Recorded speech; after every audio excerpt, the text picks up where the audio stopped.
성탄의 귀한 은혜가 이 나라와 이 민족 위에 또 우리 교회 위에 성도님들의 가정에 모든 두루 곳곳에 임하여지는 그런 축복이 있기를 간절히 소망합니다. 오늘 이 새벽에는 영광의 자리에 함께 했던 사람들, 그런 제목으로 주님 말씀 나누기를 원합니다. 처소에서 이 말씀을 또 들을 때에도 복이 되어지고, 일터에서 말씀 들을 때 은혜가 되어지고, 삶의 모든 여건 가운데에서 말씀 가운데 기쁨과 소망을 누리는 우리 모두가 되어지기를 간절히 바라봅니다. 어떤 중요한 사건들, 그 중요한 순간에 그 자리에 함께 했던 것은 참 얼마나 귀하고 또 복이 되어지고 그런지 모르겠습니다. 사소한 일부터 그렇습니다.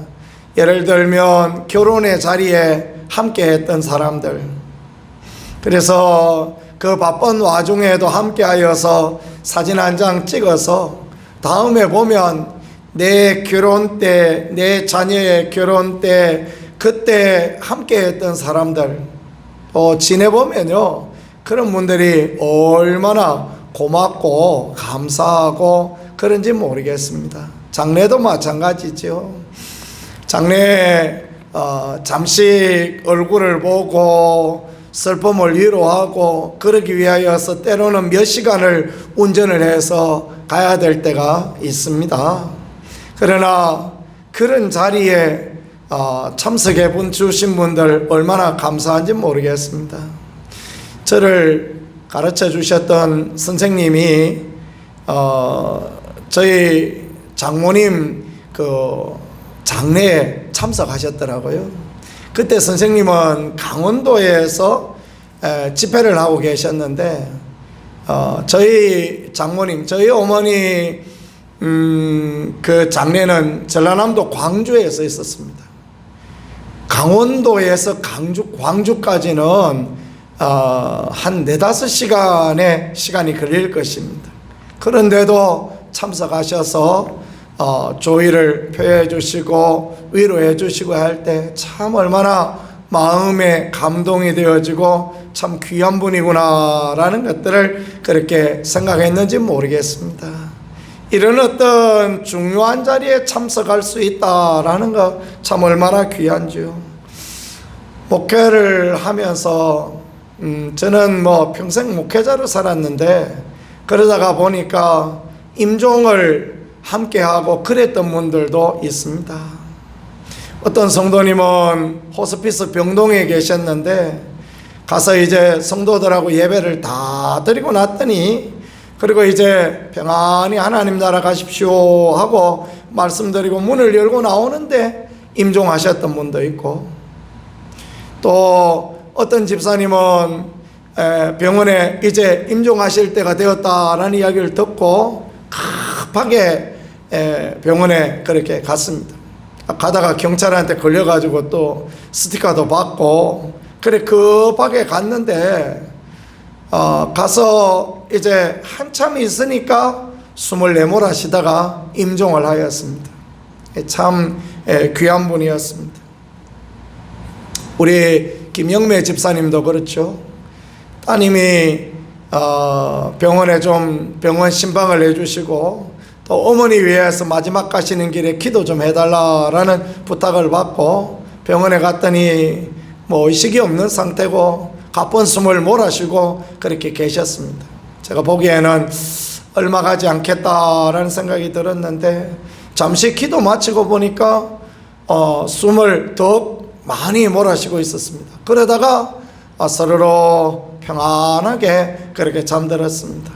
간호사 선생님을 불러오고 의사 선생님을 불러오고 잠드는 그 모습을 보았는데 참 목회자로서 이렇게 임종을 지킨 그런 자리에 있었다는 게 참 얼마나 감사하고 또 기쁘고 그랬던 것을 생각합니다. 우리 주 예수 그리스도께서 영광의 주님, 고난받아 우리 모든 사람, 모든 믿는 자를 살리시기 위하여서 우리 주님께서 처음 오셨던 그 자리에 있었던 사람들, 얼마나 복된 사람들이고 아름다운 영광의 자리에 있던 그런 사람들입니까?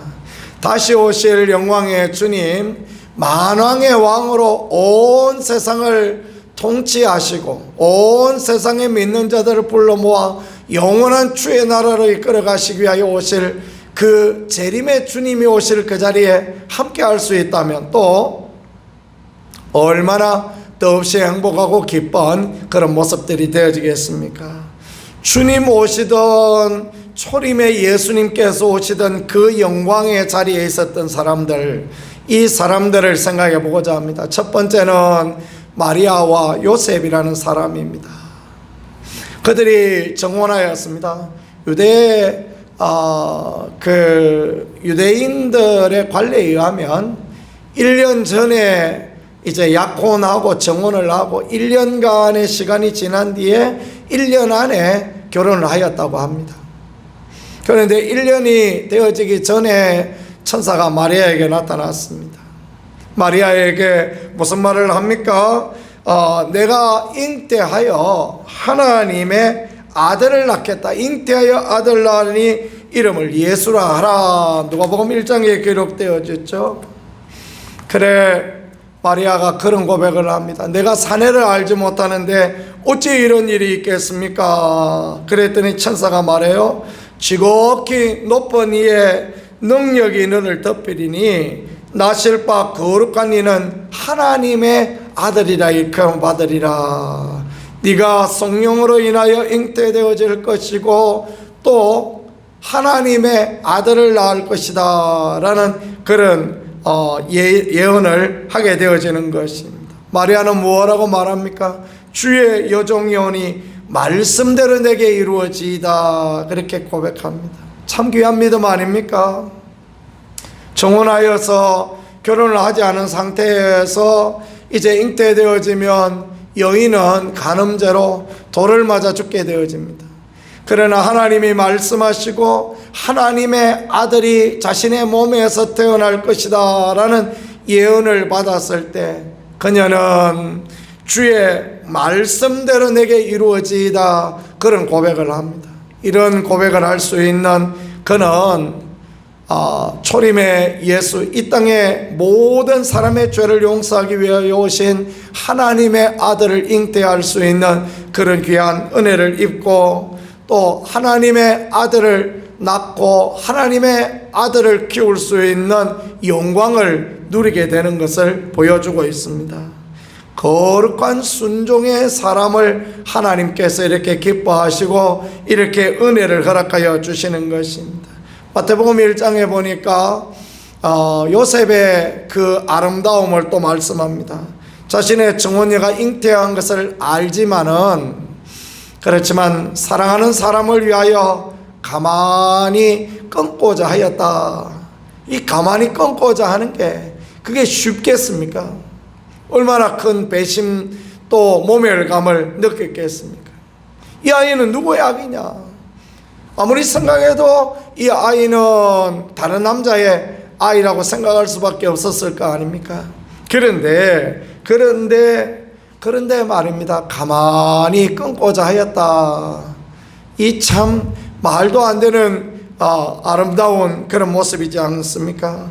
그러니까 주의 사자가 꿈에 나타나서 무서워하지 말고 마리아 데려오라 말씀하시고, 그는 의로운 사람이라 이 천사의 말을 순종하여서 마리아를 데리고 오고 또 그 정혼하기까지, 결혼하기까지 이제 잠자리를 같이 하지 아니하고 아기 예수님을 지켜주는 그런 의로운 사람, 순종의 사람이었던 걸 봅니다. 하나님은 이런 순종의 사람들에게 은혜를 베풀어 주시고 아기 예수님 태어날 때 그 자리에 영광을 볼 수 있게 그렇게 인도하여 주셨던 것입니다. 순종은 어느 때나 하나님의 기적을, 하나님의 은혜를 맛보게 합니다. 베드로는 순종하여 깊은 데 가서 그물을 던졌더니 그물이 찢어질 만큼 잡히는 은혜를 맛보게 되고, 가나 혼인잔치에 그 종들은 6개 큰 돌 항아리, 두세 통 드는 거 6개 항아리, 그 밤에 그 피곤함을 무릅쓰고도 순종하여 아구까지 항아리를 채웠을 때 물이 변하여 포도주가 되는 놀라운 기적을 맛보지 않습니까? 우리의 삶도 순종의 삶을 늘 살아갈 때, 주님 하실 것을 기대하며 나아갈 때 주님의 능력과 은혜와 영광을 보며 다시 오실 주님의 그 귀한 자리, 재림의 주님이 다시 오는 그 영광스러운 자리에도 우리가 늘 함께 설 수 있는 축복과 은혜를 누리게 되어질 것입니다. 그런 은혜 다 누릴 수 있는 우리 모두가 되어질 수 있기를 간절히 소망합니다. 두 번째 사람들은요, 들판에서 양을 치던 목자들입니다. 사회적으로 보면, 세상적으로 보면 그때나 지금이나 들판에 양떼를 치던 이 사람, 베두인이라 그러는데 세상 사람들이 무시하고 천하게 여기는 그런 사람들입니다. 유대 들판에는 물이 없어요. 그러니까 잘 씻지도 못하고 양떼들과 늘 생활하니까 냄새나고 잘 입지도 못하고 그런 사람들이었습니다. 그러나 이런 사람들이 있음으로 말미암아 양의 그 젖을 먹을 수 있고, 양의 고기를 먹을 수 있고, 양의 털로 옷을 해입을 수 있고, 그런 유익을 누릴 수 있는 것이죠. 그들이 뭘 하고 있었습니까? 밤에 들판에서 양떼를 지키고 있었다라고 그렇게 말씀합니다. 밤에 그들이 잠들어 있었던 게 아니고 그 들판에서 양떼를 지키며 자기 일에 충성을 다하고 사명을 감당하고 있을 때 하나님의 아들 예수님께서 이 땅에 오시는 것을 볼 수 있는 영광을 누리게 되었다라는 것을 성경은 그렇게 말씀하고 있는 그런 부분입니다. 야고보와 요한은 뭘 하다가 부름을 받았습니까? 그들은 아침에 그물을 씻고 있다가 부름을 받았습니다. 밤새 수고하고 애쓰고 아침이 되면 얼마나 피곤하겠습니까? 그런데 내일 물고기 잡이를 위하여 그물을 깨끗이 씻고 정리하고 있을 때 나를 따라오너라, 내가 너희를 사람 낚는 어부가 되게 하리라, 주님이 그렇게 말씀하셨어요. 그래요, 하나님이 맡기신 일이나 내가 감당해야 될 일이나 내 주어진 자리에서 최선을 다하는 것, 그것이 그리스도인의 아름다운 모습이 되어지는 것입니다. 우리는 사명하면 무슨 아프리카 선교사 가는 거, 목숨 내놓고 순교하는 거 이런 걸 생각하는데요, 그렇지 않은 것도 다 사명입니다. 내가 오늘 삶에 최선을 다하여 하나님을 섬기고 예배에 있을 자리에 하나님 앞에 나아가 있고 하나님 앞에 드려야 될 것들을 드리고 또 하나님 앞에 맡겨주신 내 삶을 성실하게, 내 가족을 잘 돌보고 그리고 내 주위의 사람들 가운데 아름다운 덕을 끼치고 이렇게 살아갈 수 있다는 게요, 그게 하나님 앞에 얼마나 귀하고 얼마나 복된 그런 모습인지 모르겠습니다. 주님께서는, 하나님께서는 들판에서 양을 지키고 있던 이 목자들을 귀하게 여기시고 자기 사명에 충실한 이들을, 하나님의 아들을 볼 수 있는 은혜를 주셨다라는 것, 이것을 생각하며 우리도 하나님이 우리에게 맡기신 일에 최선을 다하는 믿음의 삶을 살아간다면 하나님 앞에 귀하고 아름다움이 되는 그런 사람들이 되어지리라 믿습니다. 사도 바울은 나의 달려갈 길과 또 주 예수께 받은 사명, 곧 은혜의 복음을 전하는 일을 마치려 하면 나의 생명을 조금 더 귀한 줄로 여기지 않겠다라고 그렇게 고백했습니다. 그럴 때 그는 영광의 면류관을 누리는 사람이 되고 영광의 면류관을 기대하는 사람이 되고 주의 나타나심을 사모하는 모든 자에게 영광의 면류관 주실 하나님을 고백하는 그런 사람이 되어졌습니다. 그렇습니다. 오늘 하나님 맡기신 주의 일을 잘 감당하고 하나님의 교회 일과 또 내 직장의 일, 가정의 일, 모든 일을 은혜 가운데 잘 감당할 때 다시 오실 주님을, 도적같이 오실 주님을 맞이할 수 있는 그런 우리가 되어질 것입니다.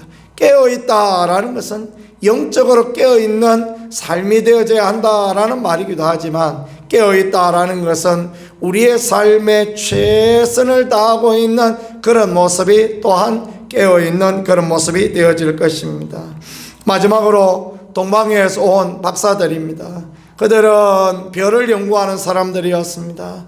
하나님께서 그들에게 하나님의 아들 메시아의 탄생 예언을 해주시고 가르쳐 주실 때, 그들은 왕으로 오실 예수님을 위하여 황금을 준비하고, 그래서 황금 면류관을 주님께 드릴 황금을 준비하고, 또 주의 기름 부음을 위하여 유향을 준비하고, 또 모략을 준비하고, 주의 죽으심을 위하여 모략을 준비하고, 그렇게 준비하여서 멀고 먼 길을 별의 인도를 따라왔습니다. 하나님은 별을 통하여 그들을 인도하시고, 꿈을 통하여 다른 길로 돌아가라 말씀하시고, 안전하게 인도하시고 이끌어 주셨습니다.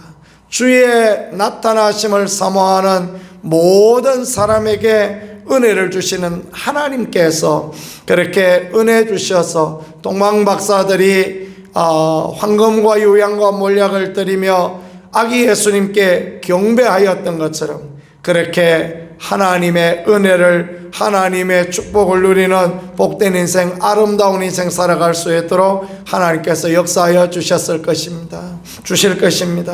이 성탄의 새벽에 우리가 그 영광의 자리에 참여했던 마리아와 또 요셉같이, 또 목자들같이, 동방의 박사들같이 하나님의 말씀에 순종하고, 또 자기의 사명을 잘 감당하고 주의 나타나심을 간절히 사모하고, 그렇게 오늘 하루 최선의 삶을 살아간다면 우리는 다시 오실 주님의 영광을, 영원한 나라의 소망을 온전히 누리는 복된 인생 되어질 것입니다.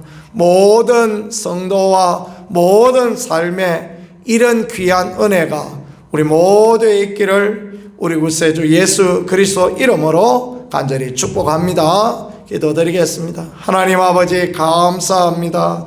영광의 자리에 있었던 이 사람들처럼 우리가 믿음의 삶을 살고 순종의 삶을 살며 사명을 잘 감당하고 주의 나타나심을 사모하는 복된 자리에 있어서 하나님의 영광을, 다시 오실 주님의 은혜를 누리는 우리 모두 되어질 수 있도록 축복하여 주옵소서. 그렇게 역사하시고 도와주실 하나님을 기대합니다. 예수님 귀하신 이름으로 기도드렸습니다. 아멘.